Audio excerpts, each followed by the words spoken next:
Hello everyone, hopefully everything is alright and you can hear me and see the screen.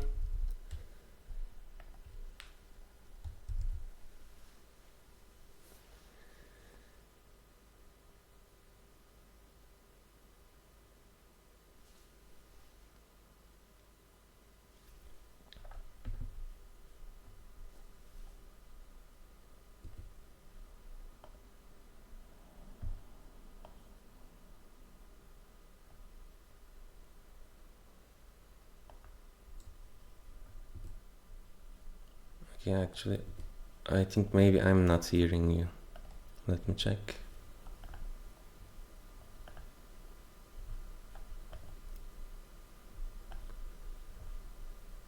Can you hear me? Could someone confirm? Okay, nice. Thank you, Sena.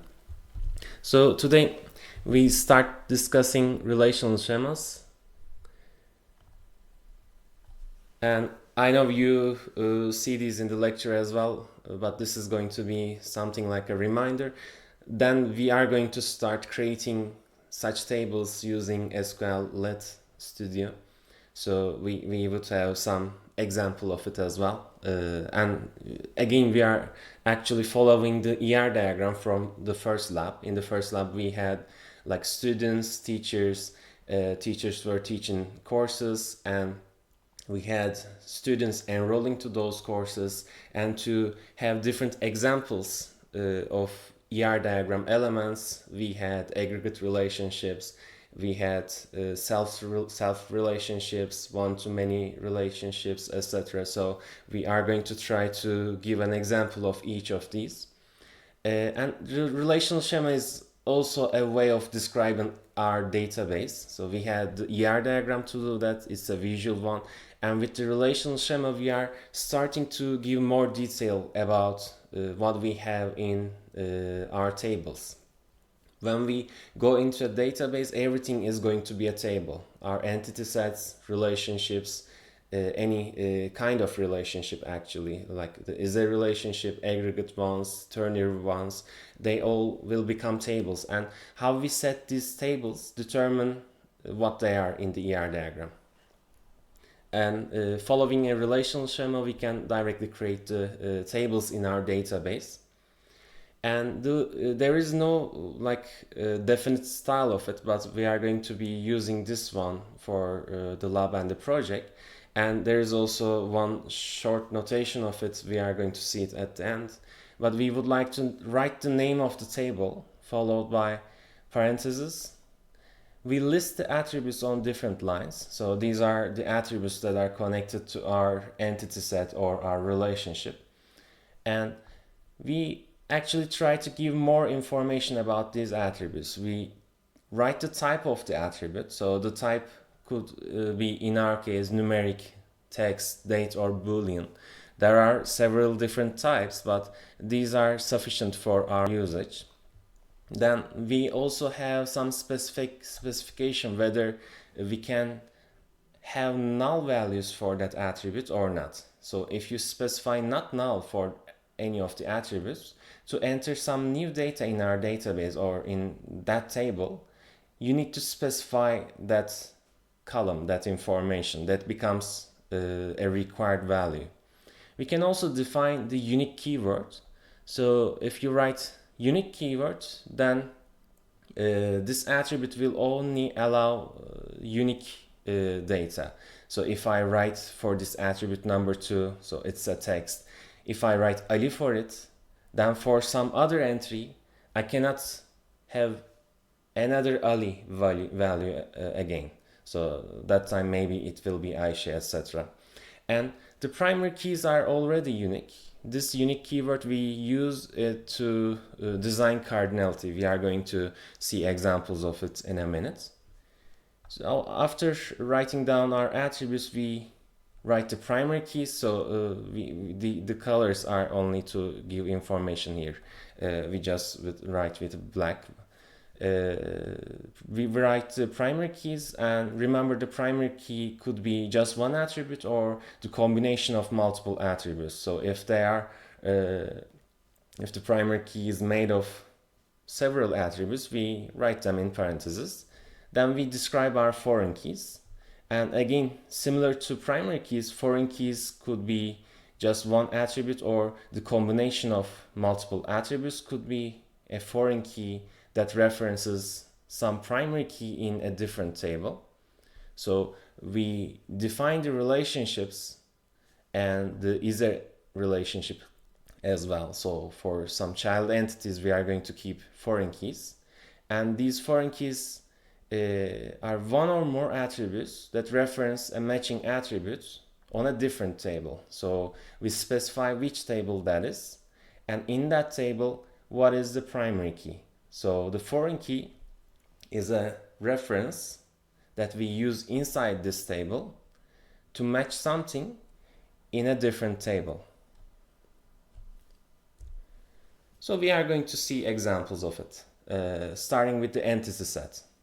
So we had a user entity set in our ER diagram. It had the ID as the primary key, and the other attributes were name, surname, and password. When creating the relational schema for it, we list the attributes. The primary key is the ID one.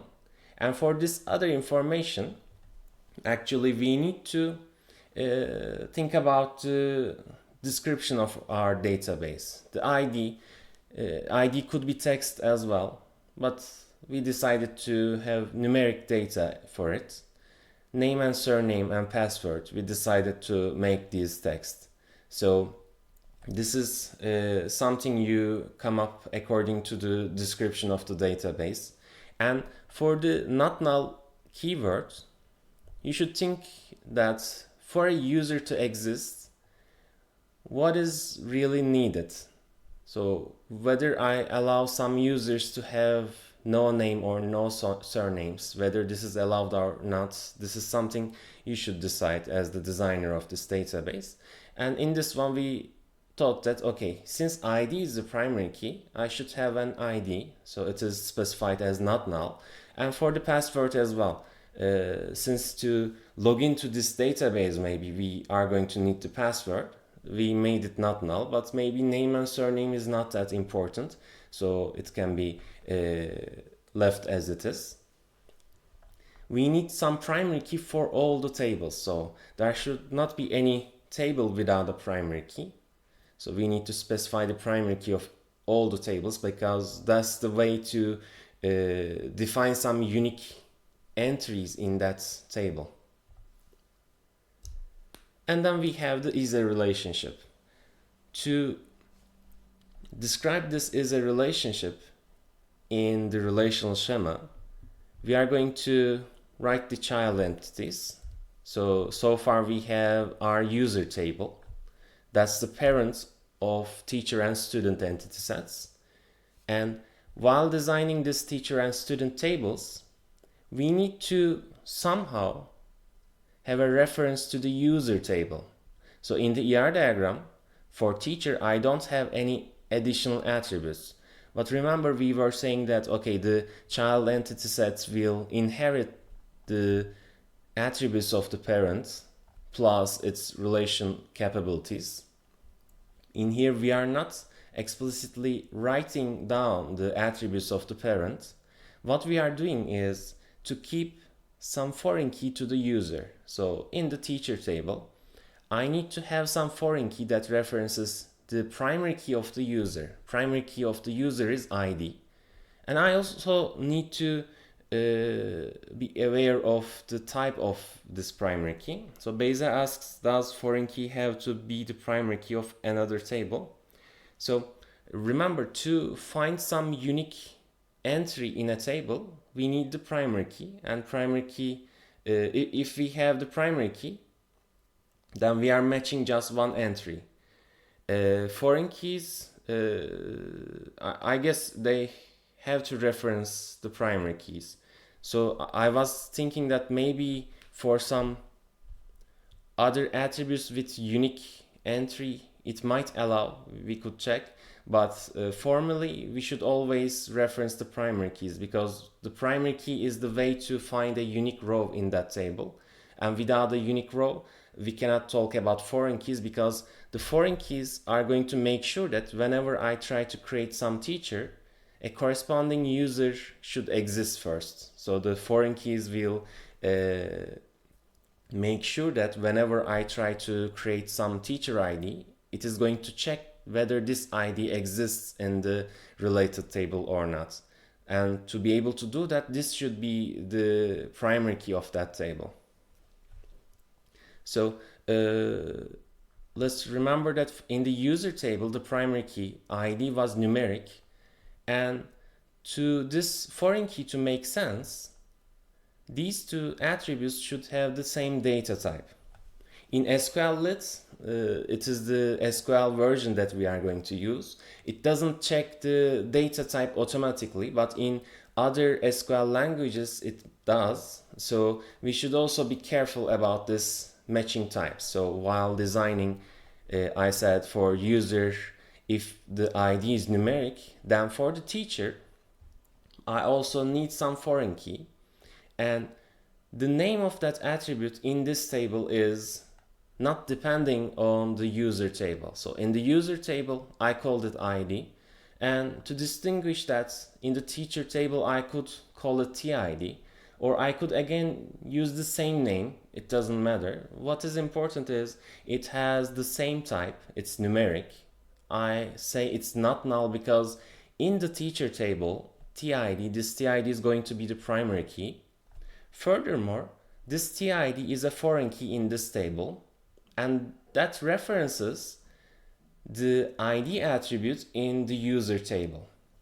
So that's how we specify our foreign keys. We write foreign key, or in short, you can use F key, and in the parentheses, you write the name of the foreign key and then an arrow sign, or you can use the keyword references, and then the name of that other table. So this should be a different table. I cannot have self-references here. And in that different table, this is going to be the related primary key. So for the student, this time I decided that the primary key attribute, it can be called SID for student ID. Again, it is numeric, which matches the data type of the ID of the user. Again, it's not null because it's the primary key. If we don't have the primary key, we don't have a way to, for example, find this row and delete it, for example. So therefore, it's not null. Remember, in the ER diagram, we also had an additional attribute for the student child entity. So that's here as well, scholarship. It's numeric, but we allow null values for that. And then our primary key in the student table is SID. And similarly, we have the foreign key SID. It references the ID of the user. And with these foreign keys, whenever I start creating some users, for example, let's say I have user with ID number 1, ID number 2. Whenever I would like to assign some user as a teacher, that ID should exist in the parent table first, so that I would be able to enter it in the child entity in the teacher table. For example, if I try to write 3, and if 3, the ID 3 is not existing in the parent table, then it will say that this ID should exist in the parent first, for example. The foreign keys give us this functionality. So remember, we can have sometimes the primary key could be the combination of multiple attributes. So this is a different example. In this example, we have devices, and for devices, the primary key is the combination of model and brand attributes. And we have the price as well. And with an is a relationship, we define faulty devices and second-hand devices. They have additional attributes.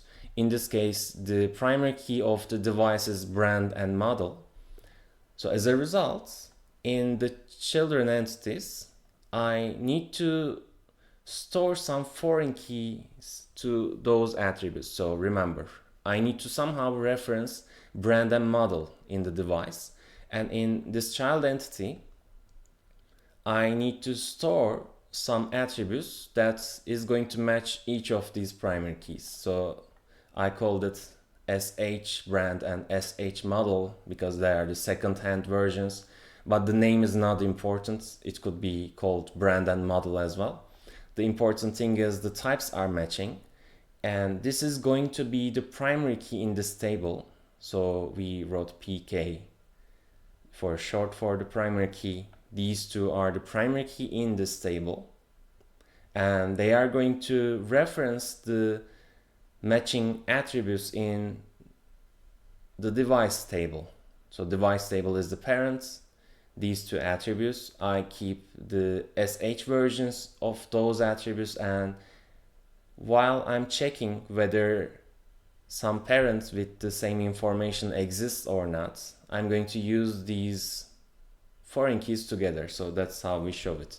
And for the faulty child entity as well. Can I ask you something? Sure. When we create a second-hand object, do we see a SH brand and SH model column, or brand and model column? So what we see is SH brand and SH model columns. So the columns that we see in the second-hand table are going to be the columns that we introduce here. But thanks to the foreign keys, for this second-hand device, I can go to the related parent entity, and I can get the price out of there, for example. So that's how we actually get or inherit the attributes of the parents. Right. Thanks. Okay. Any questions, any other problems? If you have questions, you can interrupt me and ask. So with ISA relationships, that's that. So we keep a foreign key in the child that references the parent.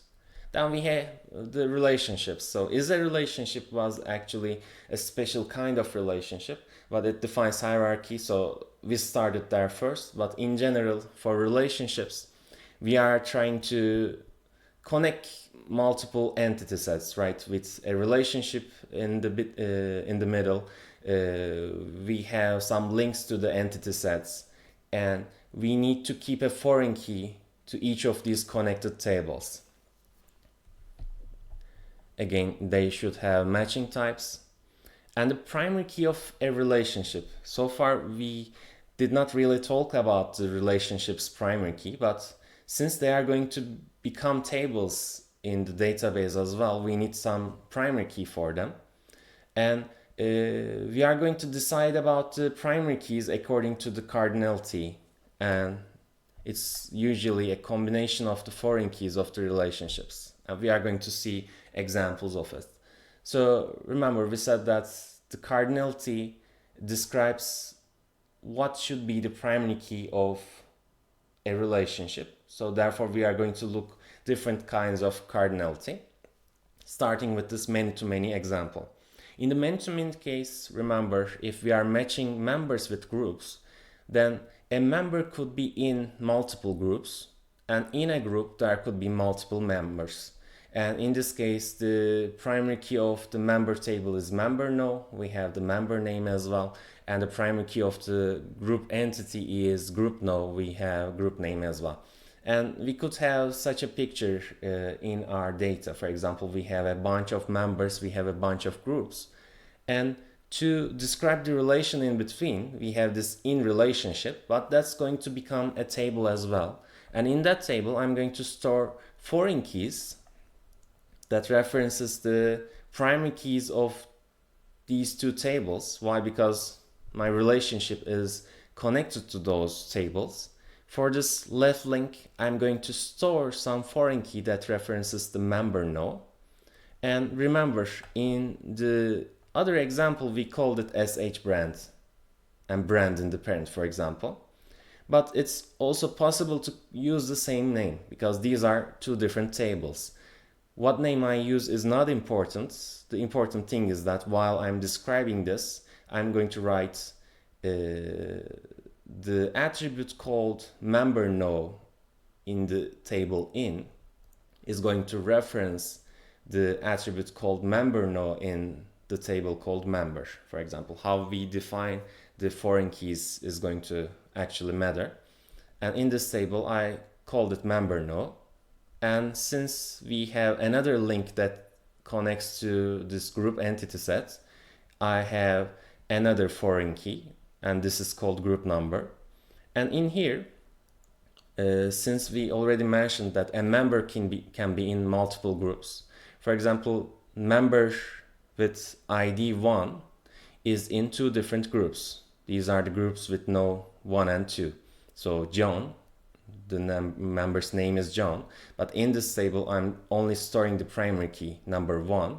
If I need the name of this member, I could join these 2 tables. So with my in table and member table, I can make a join operation and find the name of this member with ID 1. It's the same thing with the groups as well. If I need the names of the groups, I need to join my table in and table group together.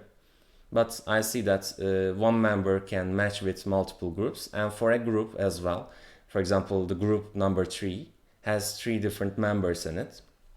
And since we don't have any total participation in this case, there could be some groups without a member, and some members may be not in any of these groups. And while we are talking about this table called in, the relationships table, if it's many-to-many, the primary key of it is going to be the combination of all foreign keys. So in this case, we have 2 different foreign keys going to 2 different tables.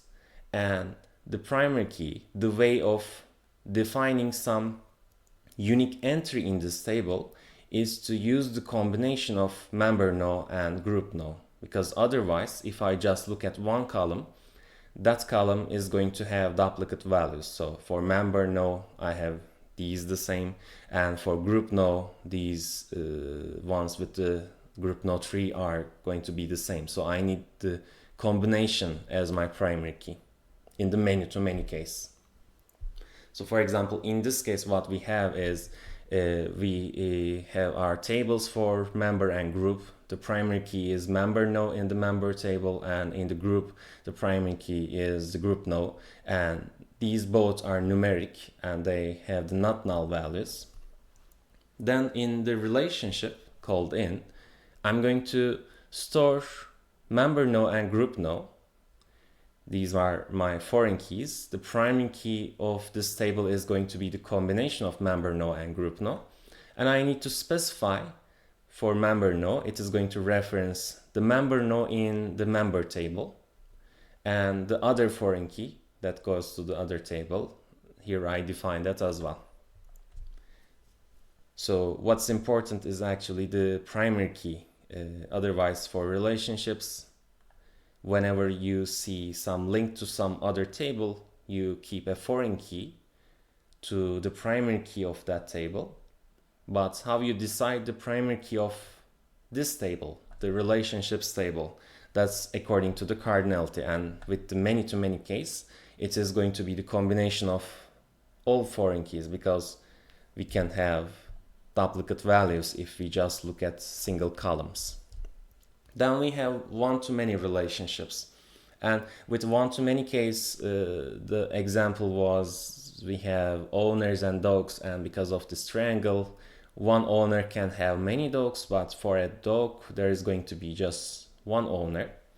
In this case, in the relationships table, again, we store foreign keys.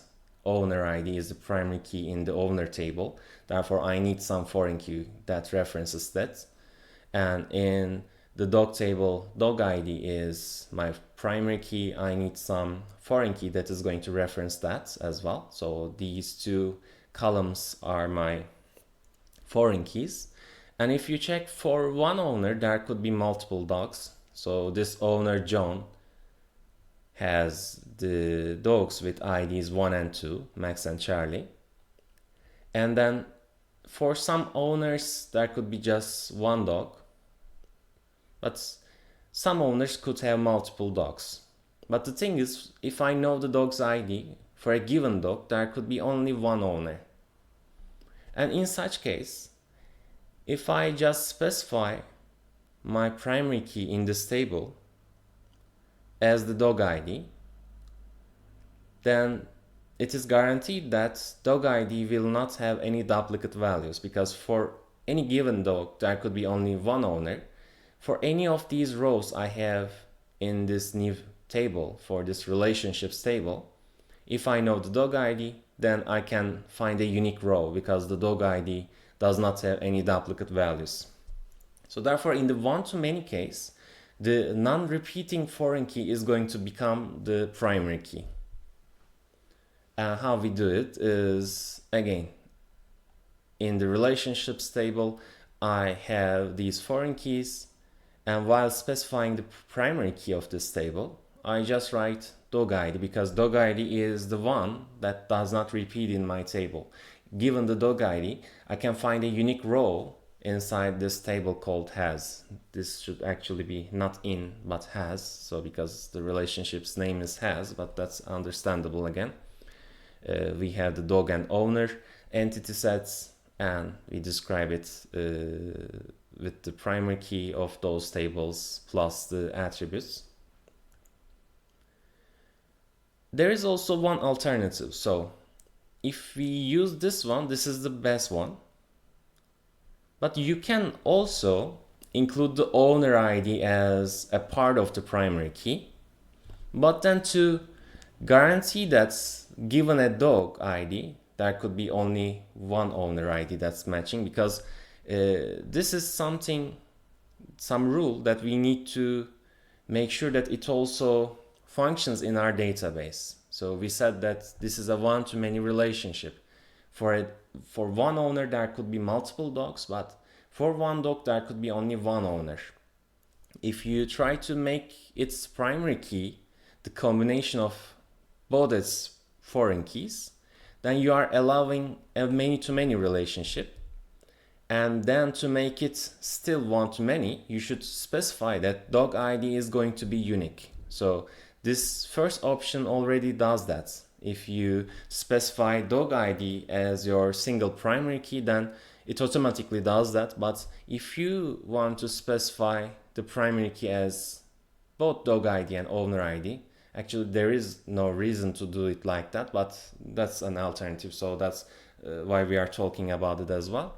Then you need to say that for dog IDs, it should be unique, because otherwise, if you don't write this unique next to the dog ID, it becomes a many-to-many relationship. And if you write this unique to the dog ID, while the primary key is the combination of these two foreign keys, it becomes again a one-to-many relationship. But the previous option, this one is the better implementation, because then you just have the primary key, some single column. Then we have one-to-one relationships. And in the one-to-one relationships, for example, let's say we have passwords, and passwords belong to persons, people. This is a one-to-one relationship, meaning that for a given password, there could be only one person matching. And given one person, there could be only one password matching. In this case, both columns are non-repeating. So in this case, we just choose one of them as our primary key. Again, we have password ID foreign key that references this primary key. We have this SSN, and that's here because the primary key of the person is SSN. And if we write the relational schema for that, in the belongs to relationship, one option is to make SSN the primary key. Then to keep the one-to-one, this should be also one-to-one. So to keep the one-to-one relationship, you need to write unique for the password ID, because the primary key is already unique by definition. But to keep it one-to-one, you also write for password ID, this is going to contain unique values. This is one option. And the second option is, so these are our two options. The second option is to make the password ID the primary key. Then for SSN, the other foreign key, you should specify that it's a unique value. So for cardinality, we have three cases. Many-to-many case, for the relationship, primary key is the combination of all its foreign keys. The one-to-many case, the the primary key is the one with the non-repeating values. And in the one-to-one case, since all columns are non-repeating, you choose one of them as the primary key, and for the other one, you just specify that it's going to have non-duplicate values. It's going to contain unique values. So sometimes relationships could reference the same table. For example, in the ER diagram, we had this send relationship that contains a message and a date of the message, and we need two different users with two different roles. One user is going to be the sender for this message, and one user is going to be the receiver side. So in that case, it's actually the same thing, but we can keep two different foreign keys with different names. So I keep sender ID and receiver ID in this send table. They're both not null, they're both numeric because the ID of the user was numeric. My additional text message text is here. I also have this date. I remember in the last lab we talked about this description saying that so for first of all, for this one, this is we make it as a relationship because to give an example of it, because we can have self-referential relationships with additional primary keys in them. So that's to give an example of it. But for this definition, we could easily create a message entity set and just connect it to the send relationship to keep things more simple. And in the projects as well, you can go with the simple ways. But this is just to give an example of this. My primary key for this send table is going to be, since this is a many-to-many relationship, the primary key should be the combination of my foreign keys. But date is also going to be a part of this primary key.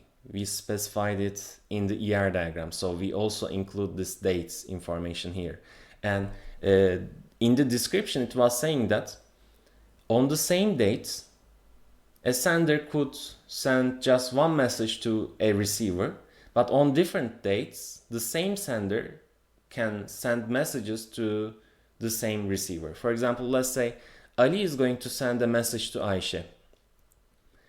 If that's my only primary key, then if Ali sends a message to Ayşe on some day, then Ali cannot send another message to Ayşe, because in that table, if the primary key is the sender ID and the receiver ID, in this case we are talking about the primary key of Ali and Ayşe, their IDs, but if I have Ali and Ayşe on those columns, these as a tuple, they cannot have any duplicate values in my table.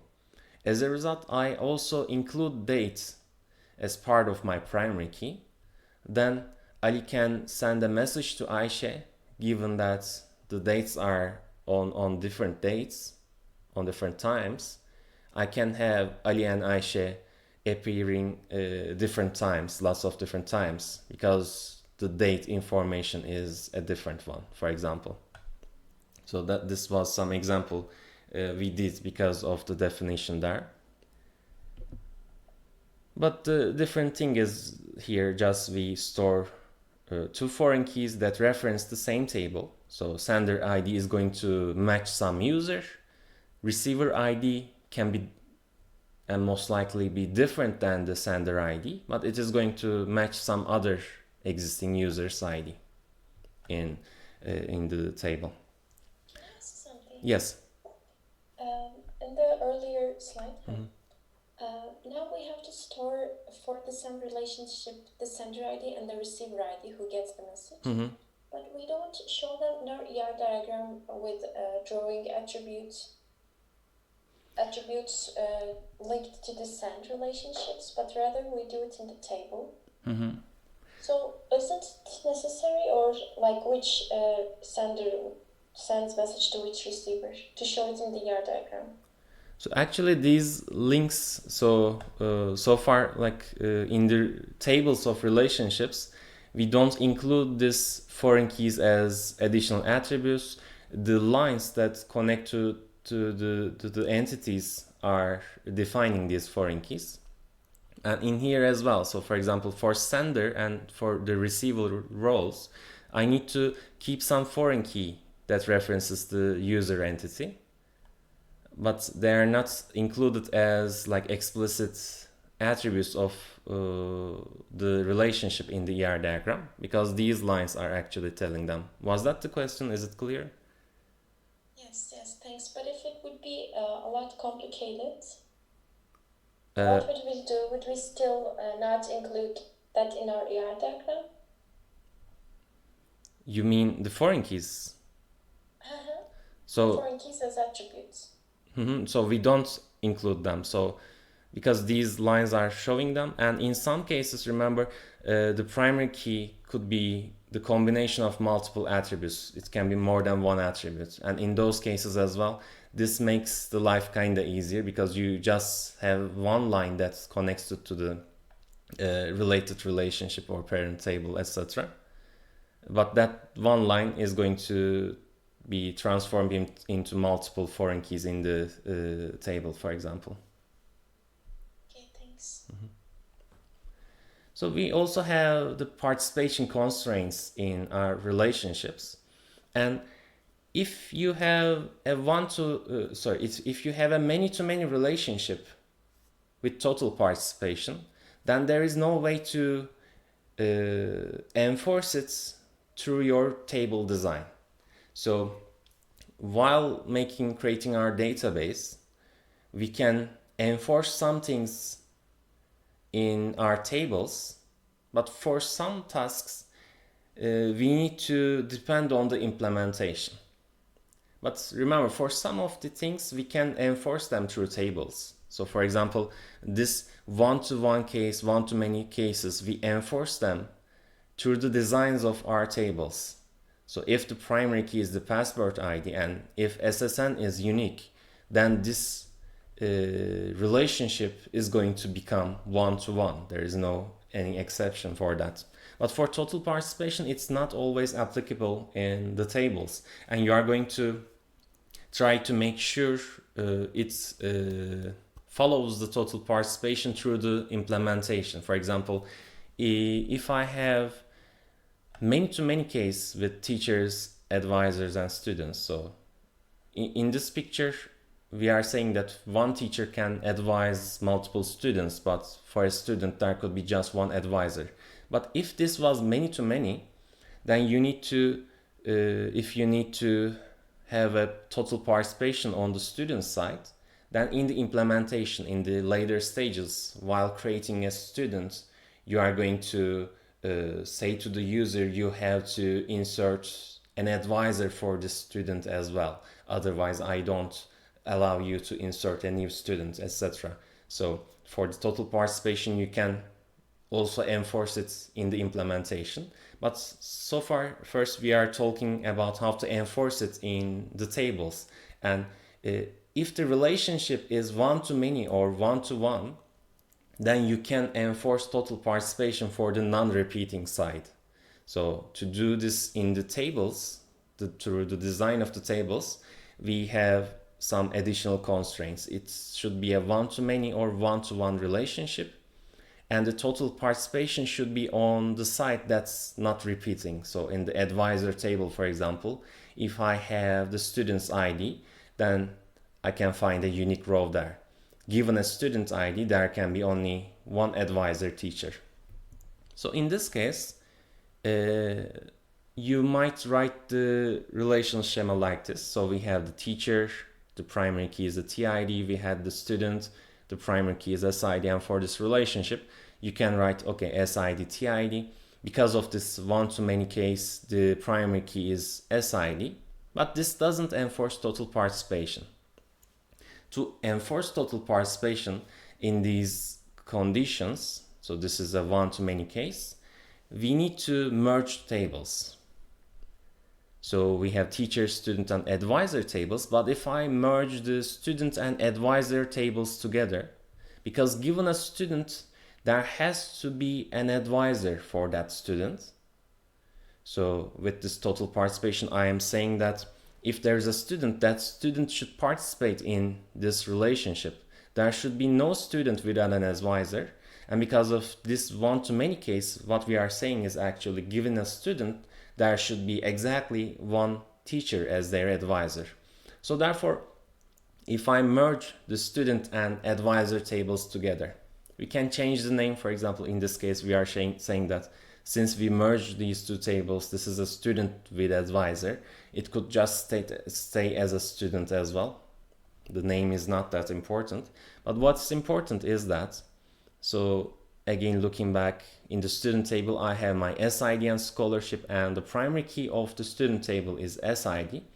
And this foreign key was because the student was a child of the user entity. So this foreign key is because of that. But merging with the advisor table, I also include an advisor TID in my student table. So for a student on the same row, I'm going to also write on an advisor column who's the advisor of the student. So I need to write the teacher's ID there. Because of that, this advisor TID is going to reference the TID of a teacher. So to insert a new student, I need some SID. That SID should match with some user's ID, some existing user's ID. And I also need to include an advisor ID. So this is not my primary key. In the student table, my primary key is only SID.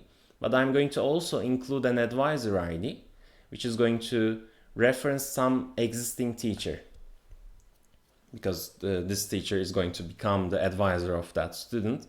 And with this picture, we are enforcing total participation. And since we write not null for advisor ID, so this is actually important, the advisor ID should contain some valid value. So without an advisor, there cannot be a new student in this case. But if the total participation was on the teacher's side, we cannot enforce this constraint by merging the tables. Because remember, for a given teacher, there are going to be multiple students. And if I try to include the related student's ID in the teacher table, then I can just include one ID, one student's ID.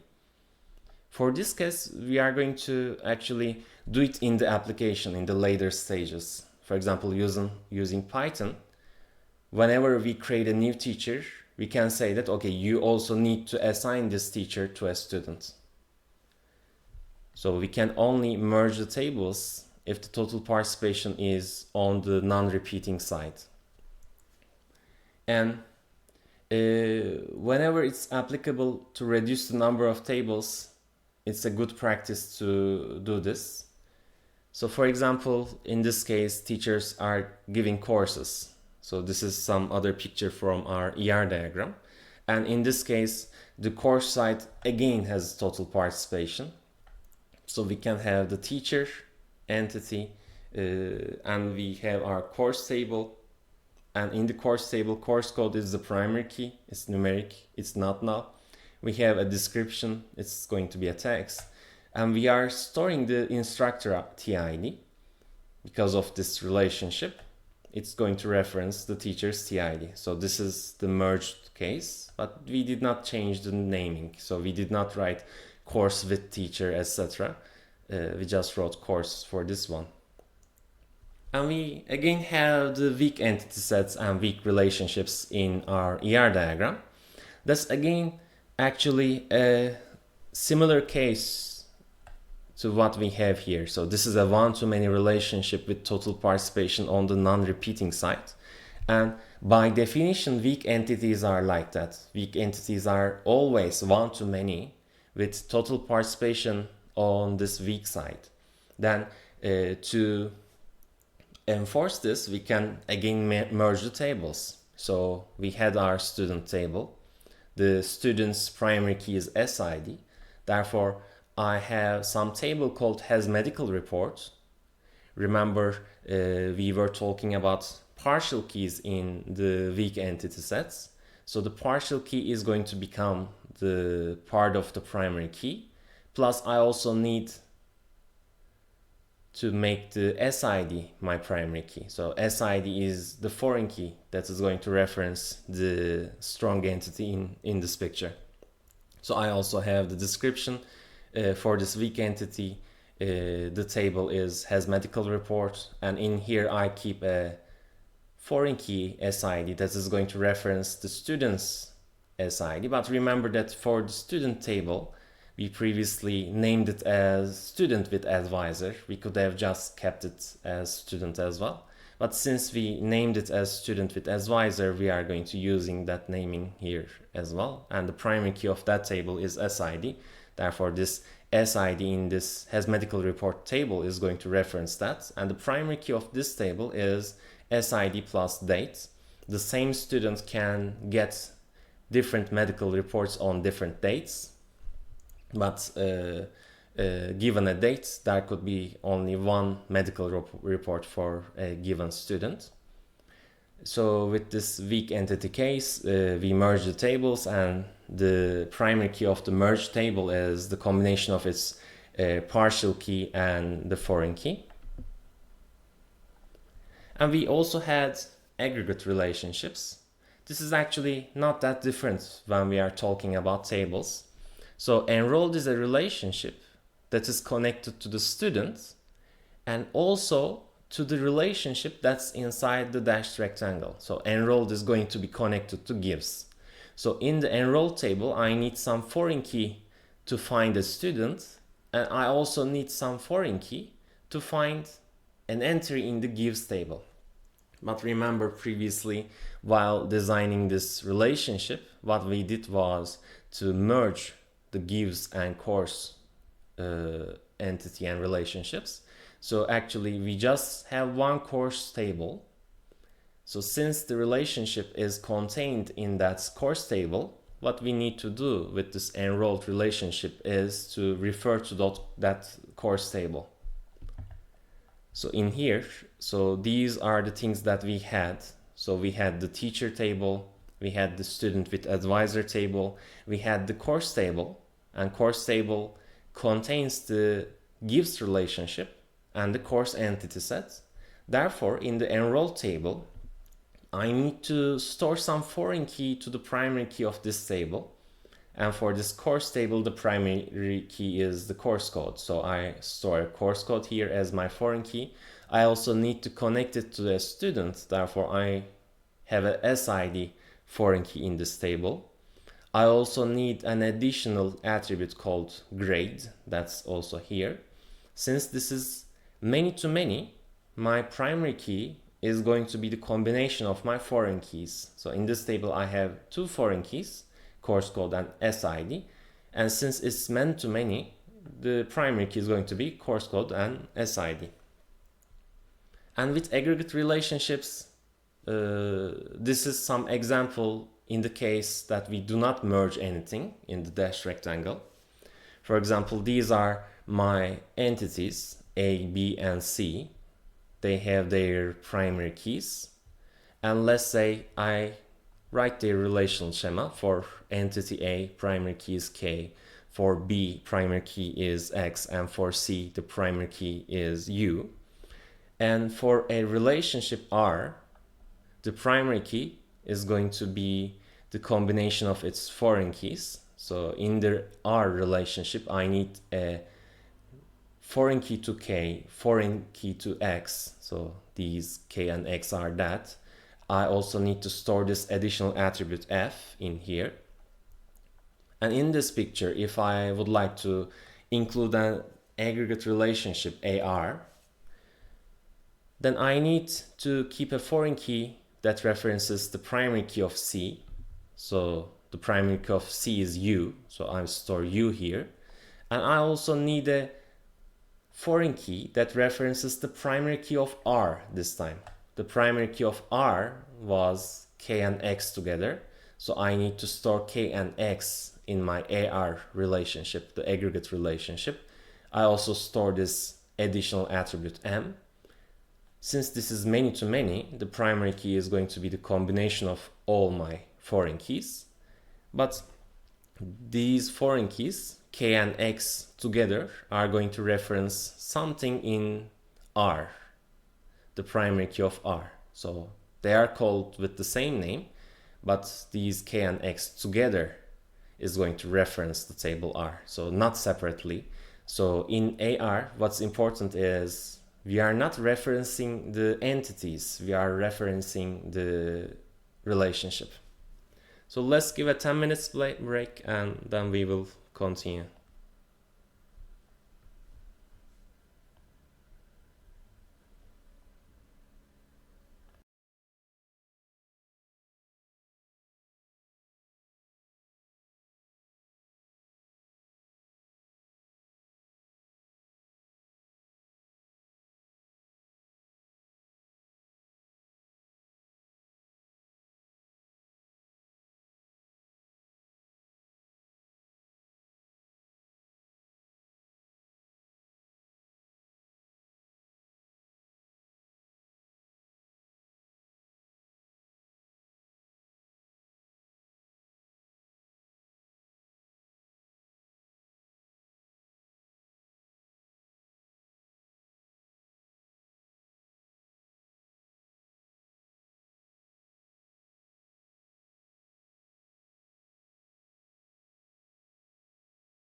Okay, any questions, problems before we continue?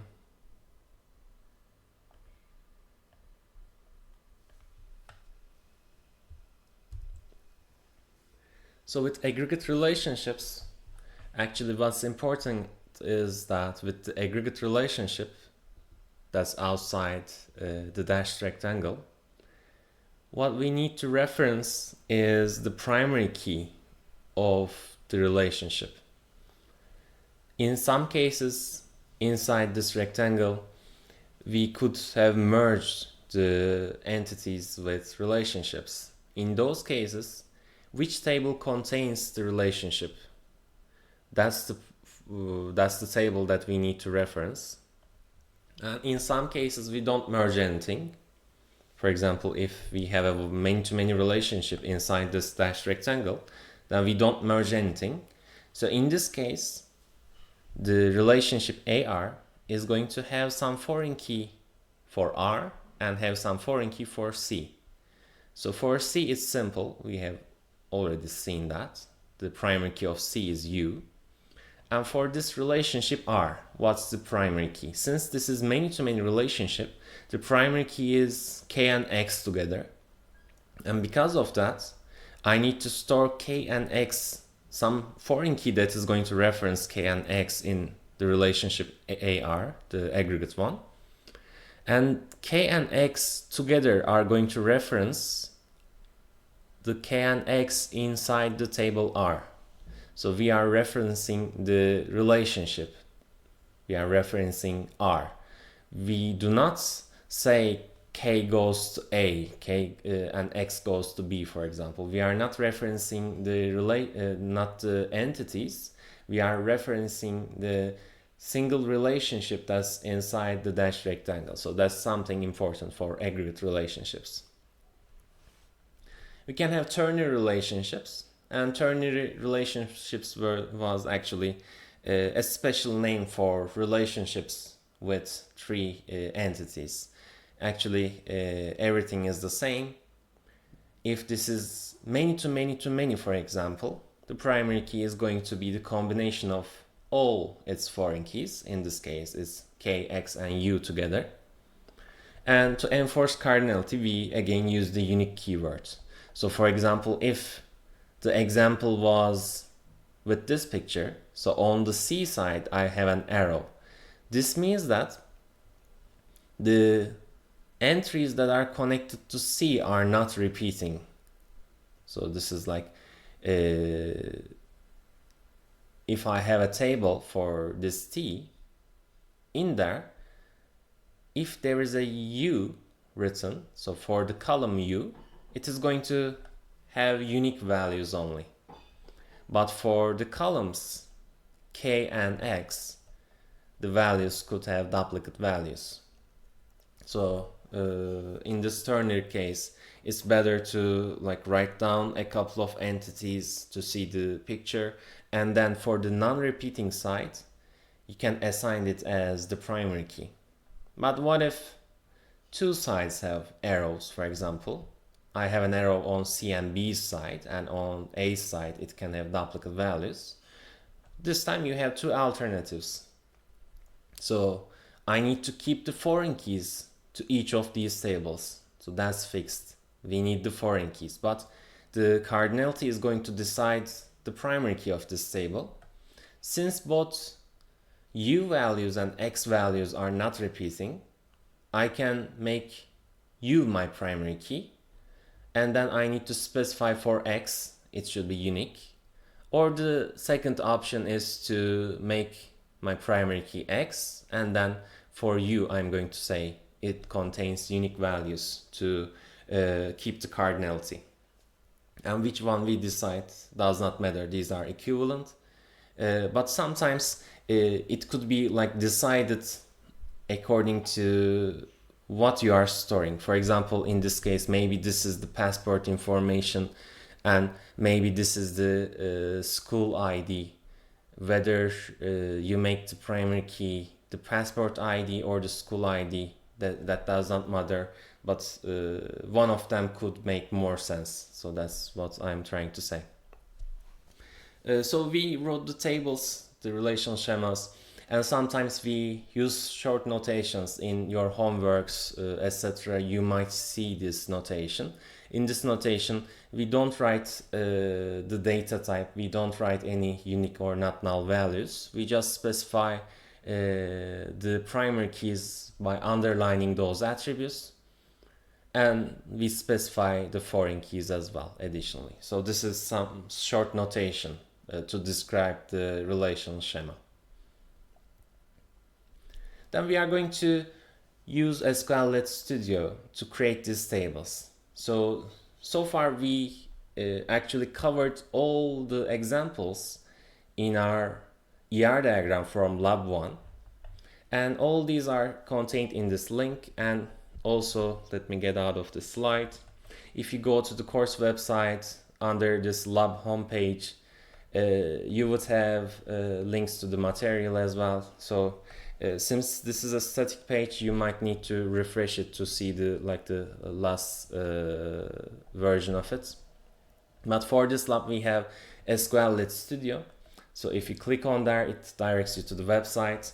So this is the software that we are going to use to create our database, to create our tables. And you can use it to populate your tables as well. And it can run SQL queries as well. What we do in this program can be done with SQL commands as well. So we are going to slightly see how to do that. But this one is a more visual way of creating your database. So that's why we are first introducing this program. So you might download it, and there are different versions for different OS, for operating systems. And I guess when you click on this first download link, it checks your operating system and downloads the version that's suitable for your operating system. We have the slides here, and we also have this relational schema example. And this is following from lab number 1, what we have seen in the slides. So, for example, has medical reports, student, user entities, etc. They are all here as a relational schema. And actually in the second design stage, we are going to ask for you to create such relational schema. And we also have a database file, which we are going to talk about in a minute. But going back to this relational schema, so this is actually some equivalent of the ER diagram from lab number 1. And looking at these table definitions, I can start creating my database. So one note as well, the labs are recorded, so I'm going to, after the labs, post the recordings here. There are lab recordings from earlier semesters as well. But for these ones, they are here for reference. But for these ones, we were using Microsoft Access first. Then the school did not continue to offer access for free. Then we last term shifted into LibreOffice Base, but it was kind of hard to use. Therefore, we have a different, easier alternative this term, and hopefully we will continue to use Python and SQLite in the further labs. But these are here for reference. The SQL is the same SQL, but some notations could differ. And for the graphical user interface, these are actually kind of really different from what we are going to do in this term.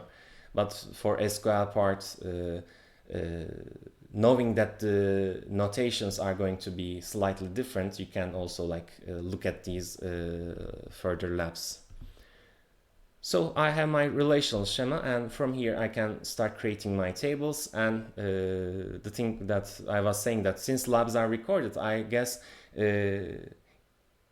rather than to follow the steps at the first time, actually first listening, and then maybe while you are trying to do that on your own computer, you might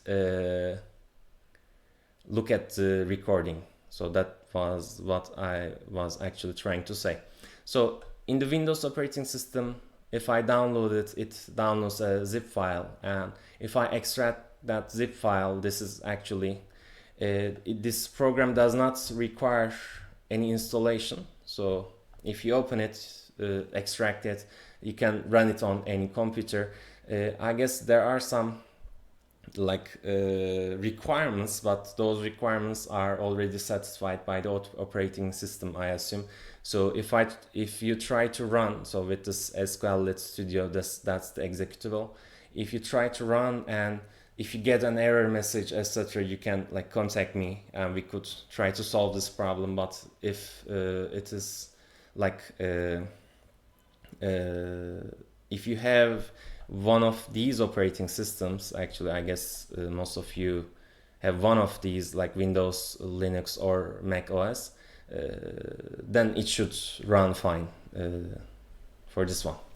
And in this first introduction, what I would like suggest is to first listen, and then with the recordings, if you try to replicate it, you can do that. And if you run into any problem, then in the next lab you can like ask those parts. So with SQL Studio, this is my workspace when I first ran the program. I can create multiple databases in it. So under this database part, I have the option to add a new database in here. So I'm going to select the add a database one. The database type that we are going to use is going to be SQLite, and it's going to be the version 3. So we are going to use SQLite databases. So you can also create different kinds of databases with them, with this program. And SQLite is like an alternative to MySQL. So there are different versions or different adaptations of the SQL. The core part is the same, but there are like slight differences. And the one that we are going to use with Python is SQLite 3.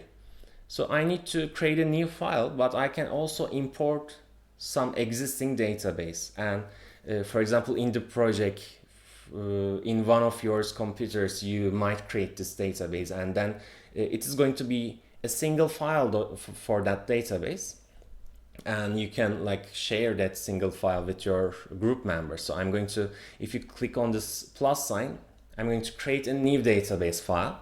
So let me do it on the desktop, for example, and for the name I might write example, and the extension is .db, and like these different extensions are also different possible extensions that you might write. If you omit the extension, there is no extension for that file. So while opening it, it might be harder to find. But the general database file extension is .db, so that's why I'm writing that. And if I save it, so this is the name of this database, example database, that is going to appear on my list. And this permanent option keeps this database connected to this software. So I'm going to click on OK, and it is going to create this new example database. So I can have multiple different databases, and within those databases I'm going to have different tables. But in this example we just have one database. But if you double click on that database name, you have these tables and views, and they are empty right now. I don't have any tables in my database. So I'm going to start creating tables. To do that, I should select one of the databases. I just have one database, the example database. While that is selected, on this top area, I have the option to create a table. So you can also go under the structure part and then create a table. So what I would like to do is to create a new table. In my relational schema example, I have a bunch of tables listed here. I would like to start creating those tables, starting with the user table first. So I'm going to go to the create table button, and so there are like very advanced options in this program as well, but we are going to use only a small subset of those features. So this is going to be my new table. And for the table name, I'm going to write user here. So that's my table name. And for any table, we are going to need a bunch of attributes. To create a new attribute, this is our button. It says add column, or I guess for that one there is no many option. So you need to click on this button. It says add column. So if you click on that column or that button, it's opens some options for this new attribute. So attributes in our database are called columns here because they are going to be columns. So for this column, I want the ID attribute. The name of this column is going to be ID. The data type, I'm going to choose it from here. Remember, I said that there are actually like more data types, but with the numeric, text, boolean, and date, these are enough for our case. The other versions are like different versions of numeric data, integers, doubles, floats, etc. So ID is going to be a numeric one. And under here we have a bunch of constraints. So for ID, we said in our definition it's going to be not null. So here's our not null constraint. While I'm trying to insert something, this ID should be filled. It should be not null. And furthermore, ID is the primary key of this table. So I'm going to also choose the primary key option. And other than that, that's enough. So I'm going to click on OK. So I have a column named ID. It is numeric. It is the primary key. And it has the not null constraint. And if you want to return back to editing that attribute, you can just double click on that attribute. So this brings this window again. So if you need to, for example, fix something, etc. So now I'm going to add more columns. So add column. This is going to be for name, if I could write. The data type is going to be text. And that's it. We don't have any other constraints for that. And I'm also going to create another for surname with data type text. And that's it for this one as well. I also need another one for password. And for password, we specified it as not null. Therefore, I also need to check not null option. And that's it for this table's design. But we need to also commit these changes. So in the database, we have some database file, but the changes, these operations should be confirmed. So I'm going to, after writing this design, I'm going to click on this green button, says commit structure changes.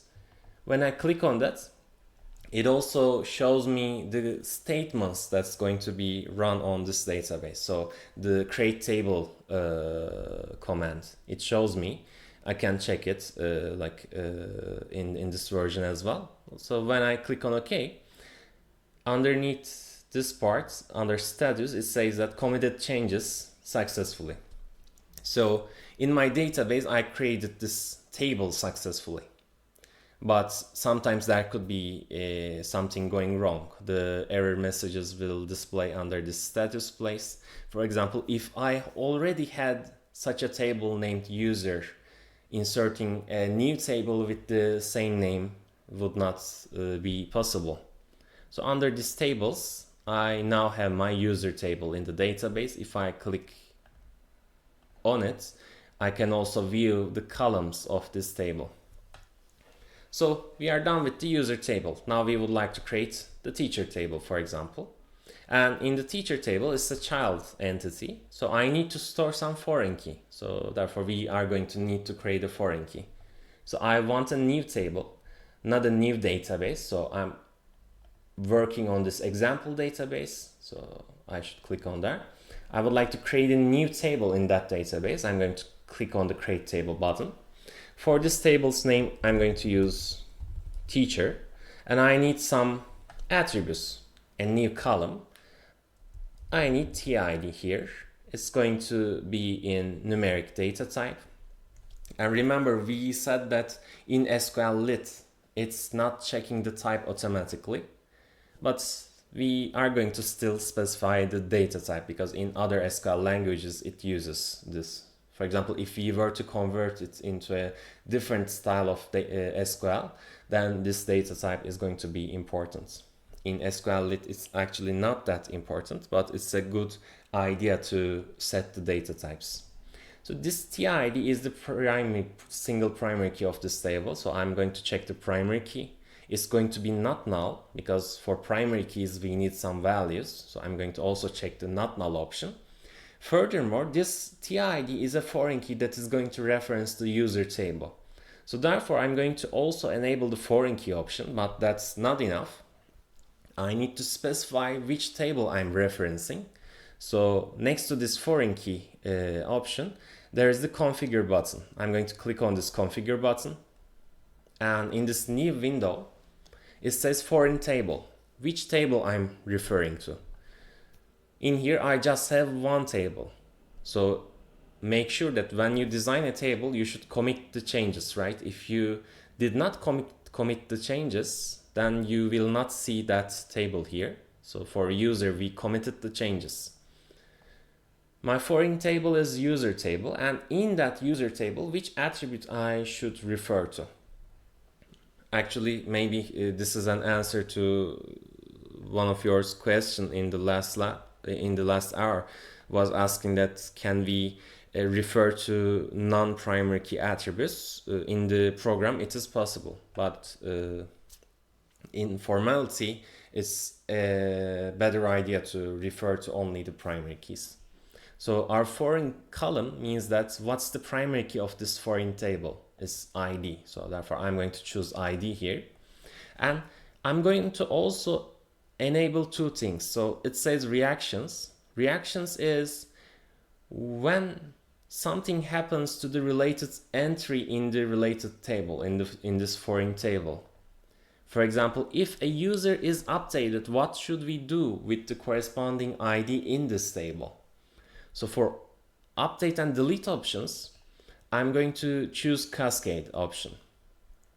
It means that, so in the teacher table, for example, I have some user with ID TID5 that corresponds to a user with ID5 in the parent table.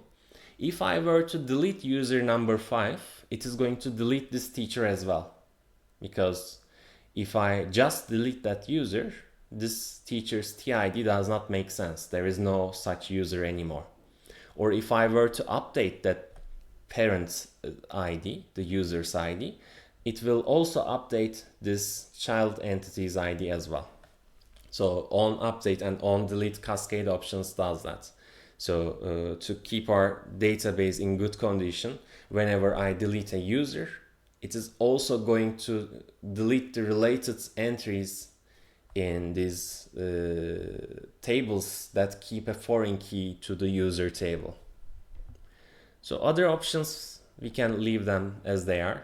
Remember, there are like more features that we are going to than we are going to use. So what's important here is on update and on delete cascade options. So I'm going to apply that and click on OK. So I have my TID, it's the primary key, it is a foreign key, and it has the not null value. And for the teacher table, that's it. Then I'm going to commit the changes. So it shows me the create table command for it. It is going to run this command for my database whenever I click on OK. And it says that committed changes for table teacher successfully. So we inserted the teacher table as well. Then we need this student with advisor table. So I'm going to create a new table. So sometimes if the create table option is not clickable, maybe that's because you did not select your database. But in this case, since we have just one database, it's always like enabled. But if you cannot click on the create table button, make sure that your database is selected. So for this table, the name is going to be student with advisor. And then I need a bunch of attributes, starting with SID. SID is going to be numeric. And it should be not null, and it is the single primary key of this table. And furthermore, SID is a foreign key that references user's ID. So I'm going to choose foreign key and configure the foreign key. This time teacher is here as well, since we committed the changes for teacher, but my foreign table is user. In there, I'm going to reference ID, and on update and on delete, I would like to cascade. And then I will enable and click on OK. That's my attribute. I also need some scholarship attributes. So I'm going to create a new column here. It's going to be called scholarship. It's going to contain numeric data as well. And I don't have any other constraints for this column. I'm going to create another column, but to show that once we commit changes, so I'm going to commit changes for this table. It shows me the command for it. I'm going to click on OK. It's successfully done. Let's say I close this Windows, I close this program. Let me actually do that to show the example. Whenever I open it back, my database is still here. So it's not gone, because while creating that, we said that keep the connection, right? But I might disconnect from this database. So if you choose the disconnect from database option, this database is no longer connected, but by double clicking on that database, I can just directly connect to that file. And in this file, I had the student with advisor table. If I double click on that table, the table's design will come up. And maybe I see that I am missing this advisor TID. So I can continue working on this table. I'm going to add a new column here. It's going to be called advisor TID. It contains numeric data. And this is going to be not null. Furthermore, it's a foreign key. So I'm going to choose foreign key. You see that the primary key option is not available anymore because we already defined a primary key for this table. If you need to define multiple attributes as the primary key, I'm going to show how it's done. But if it is just a single primary key, you can use this primary key option for SID. We did that. So I'm going to enable the foreign key option and configure this foreign key. This is going to reference teacher. So I'm going to choose teacher here. And in teacher, the corresponding attribute is TID. TID is actually the only attribute of the teacher table. And for update and delete options, I'm going to choose the cascade option. So I'm going to apply and click on OK. And if you check here, the student with advisor table exists, but we do not have advisor TID yet. So I'm going to correct my typo by double clicking on that attribute, advisor.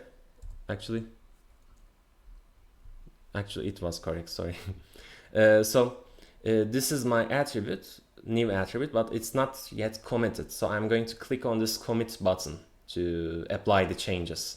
So this time it shows more things to be done. So more commands, because it's going to first get rid of the existing table and create a new table with the new options, and it is going to also insert the old values. We did not start entering data in our tables, but if there were some data in those tables, it's going to also insert those data back. So that's why we see lots of things, lots of commands. These commands, we don't need to really decipher them, but they are here for reference. On the back end, what's happening, this is what's happening. So it's applied successfully. So we are done with student with advisor as well. We also have a send table. Let me create those tables. But now you would see that the create table option is not clickable. I need to first choose my example database, and then I can click on this create table option. So for this table, the table's name is send. But one thing different, for the primary key, I have multiple attributes. So while creating these new attributes, for example, for sender ID, I need a new attribute for it. It's going to contain numeric data. It's going to be not null. But if I were to choose it as the primary key, and then if I try to create a receiver ID So this is also numeric, right? It's not null. Then I cannot select primary key for this one. So if the primary key is a composite one, meaning that more than one attribute contributes to the primary key, then I'm not going to choose the primary key option for single attributes. So for these single attributes, I will leave them without a primary key. But remember that sender ID is a foreign key. I need to set the foreign key option here. The foreign table is the user table. And in there I have this ID column that matches. For update and delete, I'm going to choose cascade option. And for receiver ID as well, it is another foreign key. Again to the user table. It matches the ID of the user. And on delete and on update, I'm going to cascade. But I'm not choosing the primary key option here. So for not null and foreign key options, I selected them. For my other attributes, I have a message. And this message attribute is going to contain a text. And I don't select any other option. And I also have a dates column.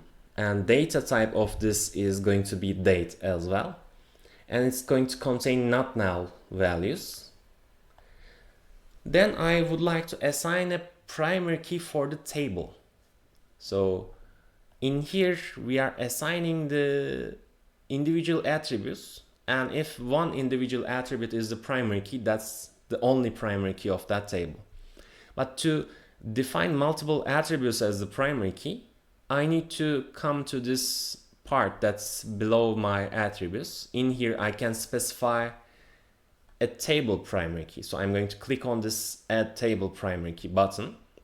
Then I can choose multiple attributes, so sender ID, receiver ID, and date as my primary key. So these three are going to be my primary key. The collocation part is not important for our case again, but it's kind of like how to compare two items or how to sort items according to different columns, etc. But we are not going to use it. So I'm going to click on create, and then this creates a table primary key. So if I double click on this primary key here, it shows me the option, I can edit it back, etc. But that's the way to create a table primary key. And similarly, if multiple values are going to be unique, I can add table unique constraint. So the primary key is already unique, so therefore I don't need to apply this. But if you need to make multiple attributes unique, that's the way to do it. So these attributes together are going to be unique, not by themselves. But to make something by itself unique, you just use this attribute option. Plus, to make some foreign keys through multiple attributes, you also have this table foreign key option. We are going to show an example later on. But for this table, it's enough. So I'm going to commit these changes. So that's the command that it's going to use, and it's applied successfully. So we are done with the send table as well. Now let's create the course table. So I'm going to click on create a new table. This is going to be called course. And for this one, I'm going to create the course code, which is numeric, and then it should be not null, and it's the single primary key of this table. Then I can just choose this primary key option. I also need a description here. It's going to contain text values.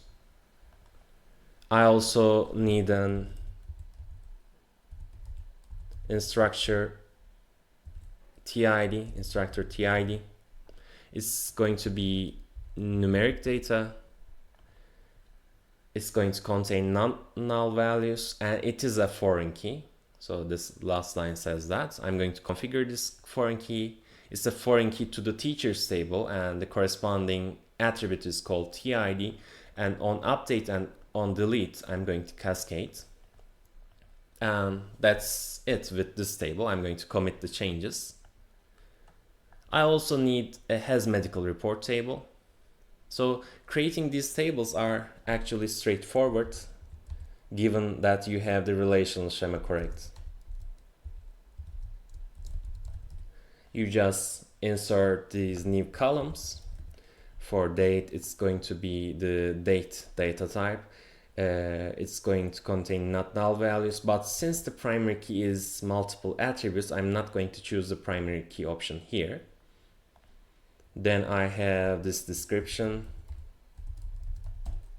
and for it we are going to store a text, and that's it for this one as well. I need some SID that's going to contain not null values. It's a foreign key, and this foreign key SID is going to reference the student with advisor table. So I'm going to choose that table here. If it's not there, I should commit the changes, create that table first. So it's going to refer to the SID in that table. So if something depends on another thing, so in this table we are referencing the student with advisor table, therefore I should first create that table. After I create that table, I can set the foreign keys, returning back to the definition of this new table. So I'm going to create a table primary key. So clicking on this button, date and SID together is the primary key of this table. Therefore, I'm going to choose date and SID columns and make it the primary key of this table. Then I'm going to commit the changes. We also have this last table called enrolled. I'm going to create a new table. For this table, the name is going to be enrolled. And in this table, I need the course code. So course code is going to be not null, and it's a foreign key into the course table.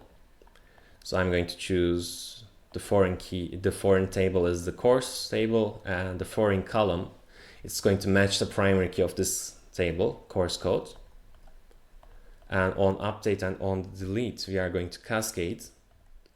I have SID in this table, so I'm going to create a new attribute called SID. It's going to be numeric as well.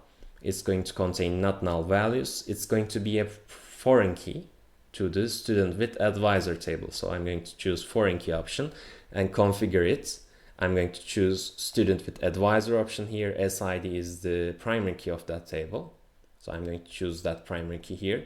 Since we most of the time define the primary key as the first attribute, it is like showing the correct thing.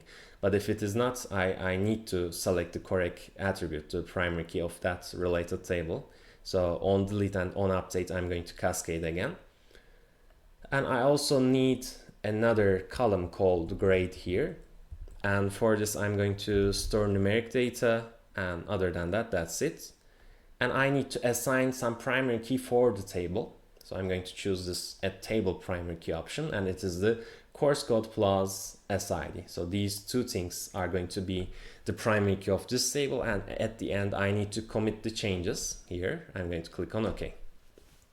So actually all these windows that we have opened so far are staying open. So on this right part, I have options to like put windows in different ways. So if you choose one of these options, it will tile those windows. So you might close that windows as well. And if you did not committed your changes, it will like give you a warning saying that you need to commit your changes, etc. So then these are my tables in this database file, and I can like double click on any of these files. So I'm going to like make it, enlarge this window.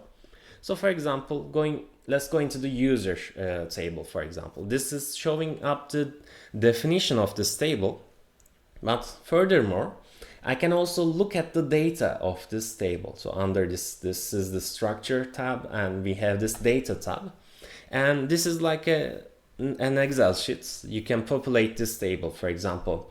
You can click on this plus sign to add new rows into this user table. For example, I can write this is, let's say, Ali with some passwords, and to add a new row, I'm going to click on insert row, and like if you click on this little triangle, you can choose whether to insert above or below the existing item. So in my version, I'm going to enter below the existing item. So I'm going to click on here. For example, this is maybe Ayşe with some passwords. But then these are some changes that are not committed yet. So for example, if I click on this plus sign, if I try to insert some user with the same ID, for example, then it is there, but it is not yet committed. To commit those changes, what I need to do is to click on this commit changes button. When I click on that, for some of them it does it, but for them there is a problem. It says that error while committing new row. Unique constraint failed. User ID. User ID should be unique because it's the primary key. And there is some row that you are trying to insert that fails this constraint. So that's actually our error message. So for new user, then I need to specify some different ID, for example, maybe ID 3. Then when I click on this commit button, then my changes are committed into the database. And remember, so I added multiple rows. So let me actually password was remember not null, but for name and surname I can have null values. So this appears blue while I'm designing it, but I have not inserted it yet. So I might insert new rows here, for example. And whenever I commit those changes, the blue outlining disappears. For example, I can change the ID of some existing user. Then it shows this blue outline indicating that I changed something. I need to commit my changes, but then again the problem is that ID should be unique, for example. Then I can write some other ID, then it will be like satisfied, then I can commit those changes. Then let's look at some other related table in the teacher table, for example. If I go into the data part, if I try to insert some new entries for the teacher table, if you double click for this TID column, it's the only single column in the teacher table. But if you double click and choose this arrow here, then you have the option to choose one of the existing items in the parent table. So I can add new entries. If I click on this plus sign, I need to write some ID that corresponds to an existing user. So I know there is user number 1, for example. Then I can commit these changes. This means that the users with number 3 and 1 are assigned as teachers. And whenever I need to list the teachers, I can join the teacher table and user table together. And these are my teachers, and I can show up their names. And while inserting a new row here, if you double click and choose the arrow, it shows you the existing items in the related table, in that foreign table. But instead of writing any of those items, for example, if I write 7 here, so let me actually try to write 7 here. Actually, it doesn't right now allow me to. Let me do it like this. So let's say I would like to don't add, so I can delete that row. So that's going to delete this row. I'm going to insert a new row and write 7 there and try to commit my changes. But it says, okay, it actually reverses it back to an existing ID. So that's something good. So it doesn't allow you to enter something that's not existing in the related table. So it by default chooses the first one. And since the first one is already existing there, it says that the unique constraint failed. And if you don't want to commit the changes, there is this rollback option for any of the items that are outlined as blue and red. So it's going to not commit those changes. So then for any of these tables, you can insert new data. But in here as well, if you check on the website, we had this lab 2 finished SQL database. So that's the complete example, and it has some data in it as well. So I'm going to open that. So first you need to download this. It's a file with the DB extension.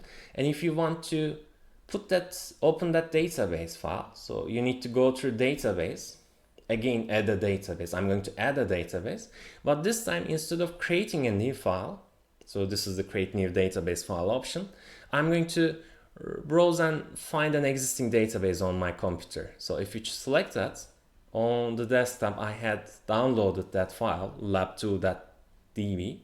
So if you double click on that file, it's going to open that file. You can like give different namings, so that's the title of that database, but I'm going to include that file.